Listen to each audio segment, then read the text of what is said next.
నా షాప్ మీద మీకెవరు కంప్లెయింట్ ఇచ్చారు? నా షాప్ ఎందుకు తీస్తున్నారు? అని మీనా అడిగేసరికి ప్రభావతి అయితే అలా చూస్తూ ఉంటుంది. ఇక్కడ ఈ చిన్న షాప్‌కి ఎవరయ్యా కంప్లెయింట్ ఇచ్చారు? అని సత్యం గట్టిగా అడిగేసరికి, ఈ వీధిలో వాళ్ళే ఎవరో కంప్లెయింట్ ఇచ్చారు. మేము తీసేయాలి. మాకు పర్మిషన్స్ ఒప్పవు అని చెప్పేసి అనేసరికి మీనా అయితే షాక్ అవుతూ ఉంటుంది.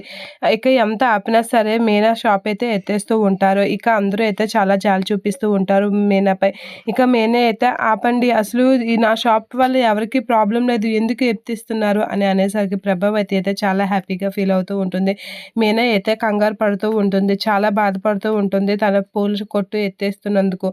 అలా ఏడుస్తూ ఉంటుంది. అలా షాప్ నుంచి పూల కొట్టయితే ఎత్తేసరికి మీనా చాలా బాధపడి బాలుకి ఫోన్ చేస్తూ ఉంటుంది. ఇక బాలు ఇంటికొచ్చి, "అలా ఎలా నాన్న కొట్టు ఎత్తించేస్తారు? అడగాలి కదా!" అని అడిగేసరికి, "ఆ చిన్న కొట్టు వల్ల ఎవరికి ఇబ్బంది?" అని అనేసరికి, "రోడ్డు పక్కన ఏ చిన్నది ఉన్నా ఎత్తేస్తారంట" అని రోహిణి అంటూ ఉంటుంది.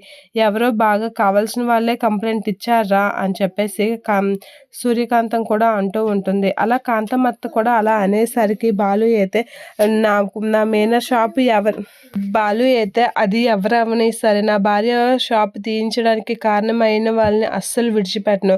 వాళ్ళ సంగతి తేల్చి తీరుతాను" అని చెప్పేసి అనేసరికి ఇక ప్రభావతి అయితే షాక్ అవుతూ ఉంటుంది. సత్యం అయితే ప్రభావతి వైపు చాలా కోపంగా చూస్తూ ఉంటాడు. ఇక ప్రభావతి అయితే అలా ఉండిపోతుంది షాక్‌లో.